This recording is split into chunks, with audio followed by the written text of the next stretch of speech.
Eh, gracias. Es de Lucas Gonzalo Aldonati. Eh, Lucas es profesor y licenciado en filosofía de la Universidad Nacional de San Martín. Su ponencia se llama La influencia de la novela El idiota de Dostoyevsky y la obra del anticristo de Nietzsche. Entonces, Lucas está acá, ¿ya? Sí, estoy. Buenas tardes. ¿Me escuchan bien? Hola, sí, te escuchamos bien. Se escucha y se ve muy bien.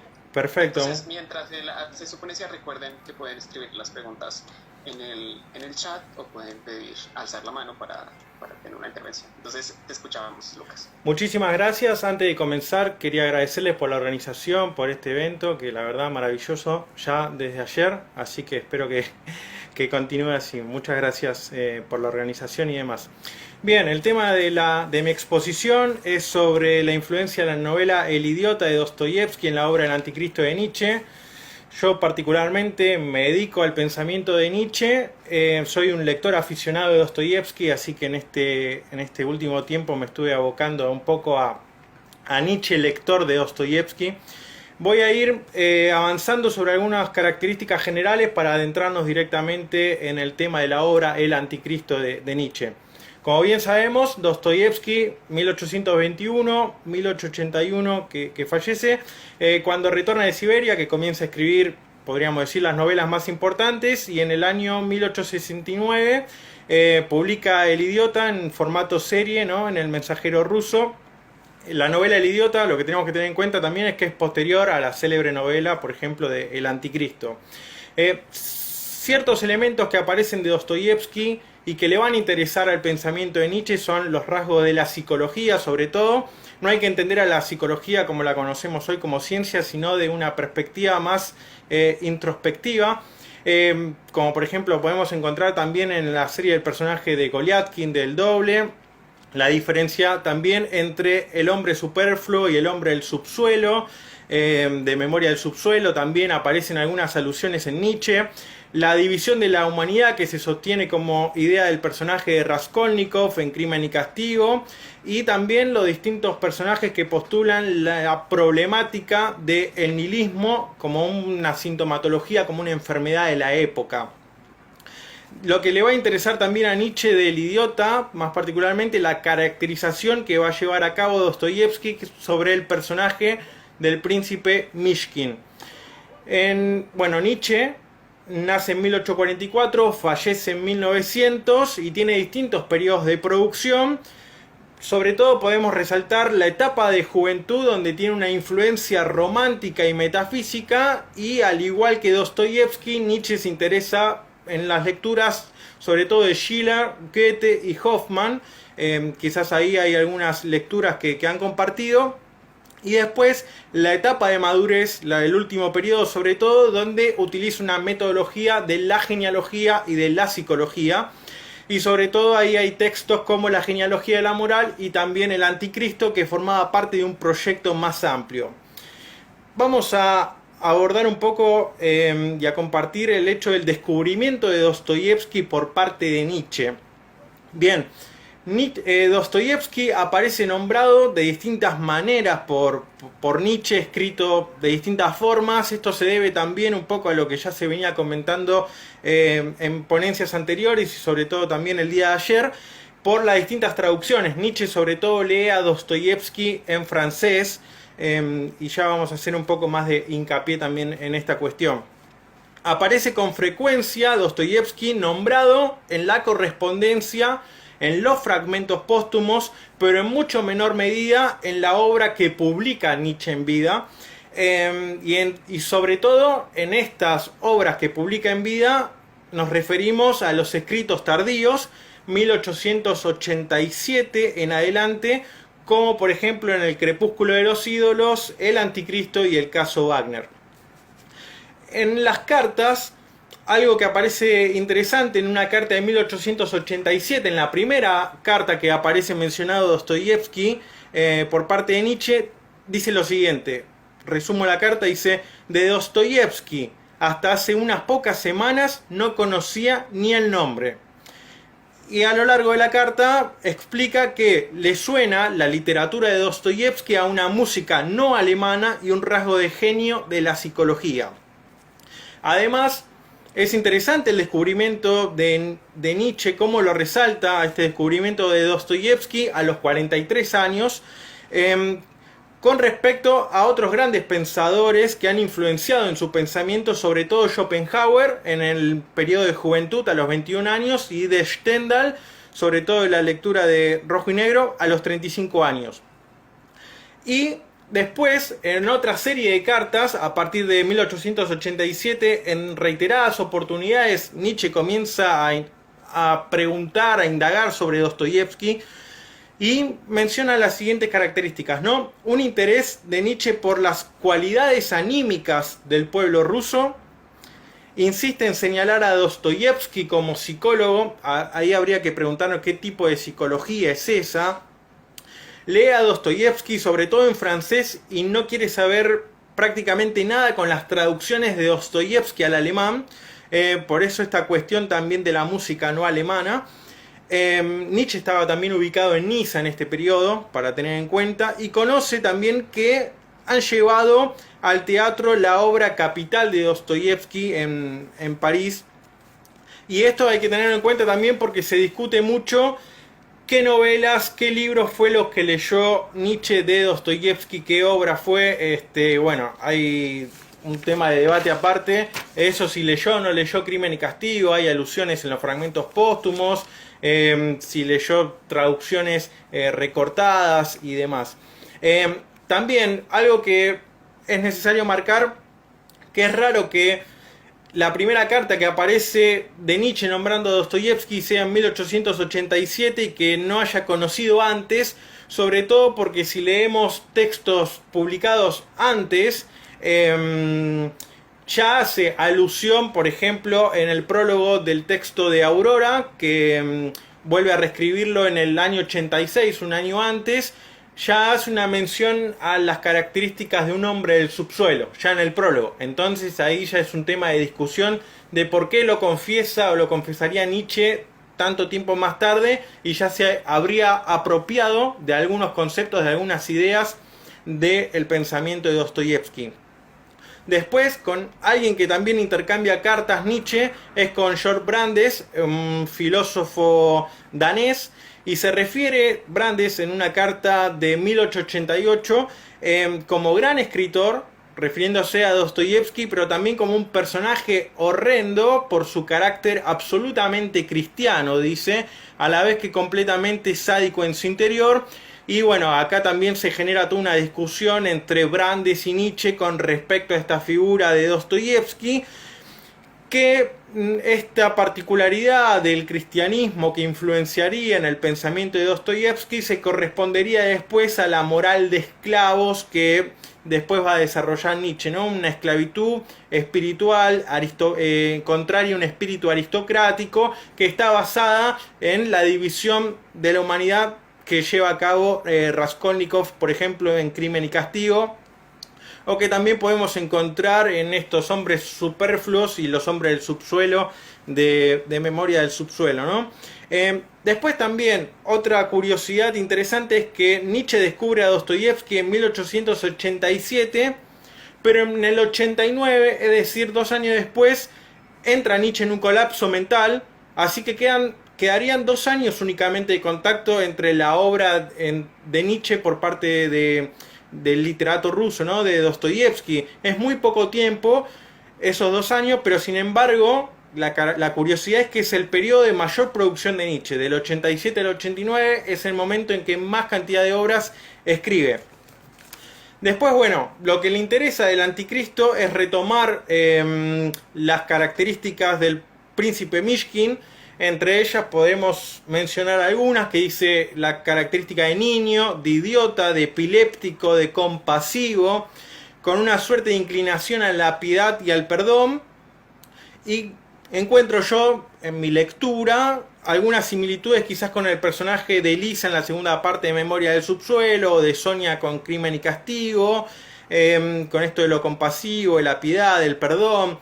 Mishkin, alguien como que está alejado de la vida, de lo instintivo, Y hay que recordar también, ¿no?, que él retorna de un tratamiento de años por Europa y que también al mismo tiempo, según Nietzsche, invita a pensar en una caracterización de Jesús en la tierra, una suerte de segunda venida de Cristo incluso también. Cito un pequeño pasaje del Idiota que dice así: quizás me tomen por un niño, pues bueno, a lo mejor me toman también por un idiota, y verdad es que cuando estaba enfermo lo parecía. ¿Cómo voy a ser idiota cuando me doy cuenta de que la gente me cree un idiota? Cuando entro en un sitio donde hay gente pienso, me miran como si fuera un idiota, sin embargo soy inteligente y ellos no se dan cuenta. Esta caracterización de Mishkin la va a retomar Nietzsche para criticar a la filosofía, sobre todo de Kant, y aquellos que se dedican al estudio de Kant, por mezclar o confundir una suerte de filosofía con teología, y después también lo va a basar en su crítica al cristianismo. La crítica de Nietzsche al cristianismo a partir del Idiota, tenemos que tener en cuenta que el Anticristo formaba parte de un proyecto más amplio, termina siendo un libro, un texto independiente, y el Anticristo es la confrontación de Dionisos contra el crucificado. Es decir, en términos de Nietzsche, es una confrontación entre la vitalidad y los instintos frente a una suerte de decadencia y de represión. Dice: ser vencedor de Dios y de la nada es ser un anticristo y un antinihilista. Dostoyevsky le procura a Nietzsche al menos dos cosas. Por un lado, la palabra idiota e idiotismo, que las repite incontables veces en el Anticristo, Nietzsche, y casi que postula como una suerte de arquetipo idiota, porque después va a mencionar a Kant como idiota y a Jesús como idiota. Cuestión que vale resaltar también que esto lo conocemos hace prácticamente poco, porque el texto de Nietzsche estuvo censurado durante muchos años por la hermana, por ciertos intereses que tenía el archivo Nietzsche con respecto a las publicaciones de las obras. Entonces estos textos se descubrieron hace relativamente poco. Entonces, bien, por un lado le permite tomar a Nietzsche el arquetipo de idiota, y por otro lado también lo que le permite Dostoyevsky a Nietzsche es una suerte de ventana para poder contemplar el cristianismo.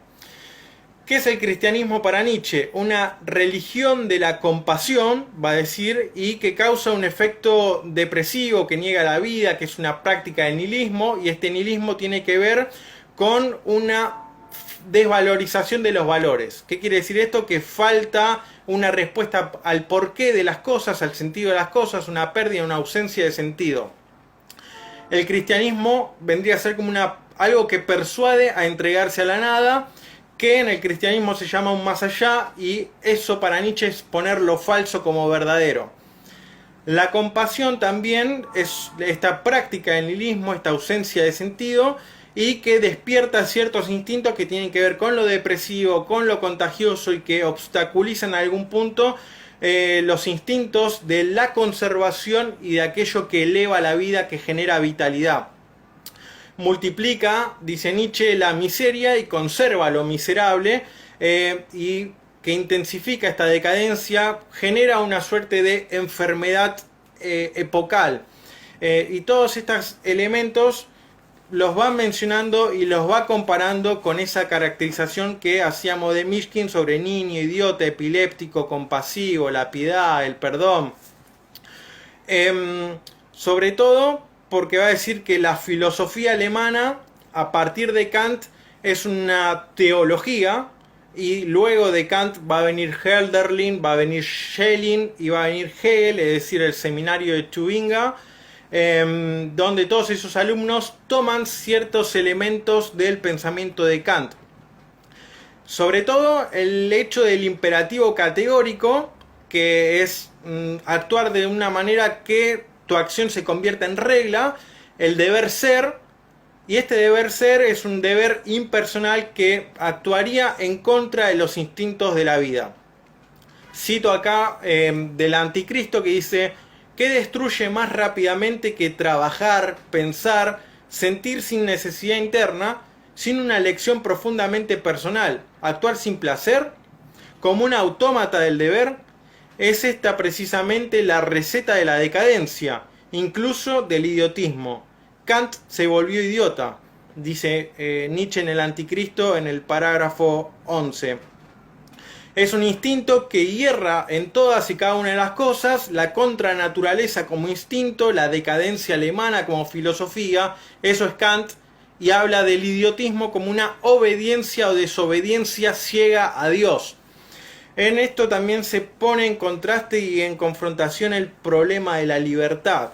Y como también esta suerte de compasión, este nihilismo, este problema de la libertad lo va a llevar a cabo o lo va a abordar Dostoyevsky de su mirada, si se quiere, cristiana, y después desde Nietzsche con una propuesta de una transvaloración de los valores, donde habría que terminar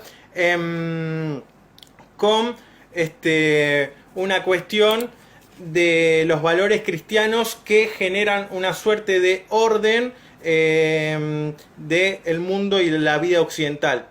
Entonces Kant, como moralista, con este imperativo categórico, con un deber ser impersonal, y para Nietzsche reniega, dice justamente no podría haber nada que sea impersonal, sino que tiene que estar puesta nuestra voluntad en las cosas que hacemos. Jesús a Nietzsche le importa como psicología del Redentor. Luego de criticar a Kant, Nietzsche pasa a criticar a Jesús, sobre todo por un texto de Renan que se llama La vida de Jesús, y dice, bueno, a mí me interesa Jesús, la psicología de ese Redentor, y no qué hizo Jesús o qué dijo. Y cito acá el texto del Anticristo, dice, ha aportado a la aclaración del tipo de Jesús los dos conceptos más inapropiados, Renan sobre Jesús. Dice Jesús que es similar al genio y que es similar a un héroe. Recordemos esa caracterización del príncipe Mishkin de niño, idiota, epiléptico, compasivo. Entonces, si tiene esas características Jesús para Nietzsche, ¿cómo obviamente va a discutir a Renan de calificar a Jesús con el concepto de genio y con el concepto de héroe, con aquello que eleva, que crea, que supera la vida, que rompe con límites? Dice, si hay algo no evangélico es el concepto de héroe. Y después, más adelante, dice, todo hombre es hijo de Dios, Jesús no reclama nada para sí solo en cuanto hijo de Dios, todo hombre es idéntico al otro. Pero hacer de Jesús un héroe, y qué malentendido sobre todo la palabra genio, este concepto que tiene que ver con la creación en Nietzsche, dice, nada de nuestro concepto de cultura, de espíritu, tiene sentido alguno en el mundo en el que Jesús vive.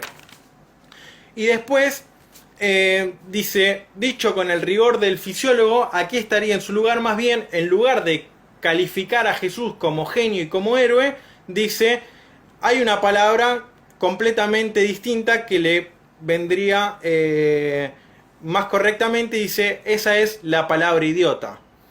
Después, bueno, comienza a distinguir o a describir algunos conceptos que tienen que ver con las características de Jesús, que en notas al pie y en fragmentos póstumos al texto del Anticristo aparecen las referencias a Dostoyevsky, donde dice instintos varoniles, sexuales, de luchar, de orgullo, heroísmo, eso no se haya desarrollado en Jesús. Dice, Jesús permanece infantil. Jesús, cita, es un idiota en medio de un pueblo muy listo, solo que sus discípulos no lo fueron. Pablo no era en modo alguno un idiota, y esto lo vemos también en este retorno de el príncipe Mishkin a Rusia, donde él intenta actuar con bondad y siempre termina generando una suerte de torpeza, quedando en ridículo o siendo ofendido, porque todos en realidad se mueven en un sistema burocrático, en un sistema de intereses, donde esa bondad, donde esa suerte de compasión y de perdón no tiene lugar, ¿no? No termina de generar esa suerte de transformación que el personaje de la novela quisiera. Después hace una suerte de comparación de los evangelios dice, bueno, la descripción de los evangelios parecen salidos de una novela rusa, y donde en esos evangelios habría desecho de la sociedad, dolencias nerviosas y un idiotismo infantil. Nuevamente la palabra, el término idiota que sigue empleando Nietzsche. Y después dice, habría que lamentar que en la cercanía de estos intereses no haya vivido un Dostoyevsky. Quiero decir, dice Nietzsche, alguien que supiera sentir precisamente el atractivo conmovedor de semejante mezcla de sublimidad, enfermedad e infantilismo. En ambos autores, Dostoyevsky y Nietzsche, aparece el problema del nihilismo. Esto quiere decir como enfermedad, como ausencia de sentido, que es una etapa necesaria por la que atravesamos no solo Occidente, al parecer, sino también Rusia, o esas ideas europeas llegadas también a Rusia, y que cada uno debe atravesar ese desierto, asumir en gran medida el sentido trágico de la existencia. Pero bueno, cada uno, tanto Dostoyevsky como Nietzsche, abordan o tienen propuestas diferentes a este problema de la libertad o del libre albedrío, como por ejemplo cuando abordan la cuestión de la moralidad a partir de el asesinato, de matar a otro como lo más bajo, o el suicidio como quizás una suerte de prueba de la libertad más alta. Pienso en el personaje también de Kirillov de los demonios. Y después, como conclusiones un poco también abiertas, Dostoyevsky pone la idea de Dios como una suerte de fundamento, de orden frente al miedo, a la imposibilidad del hombre para poder afrontar la nada.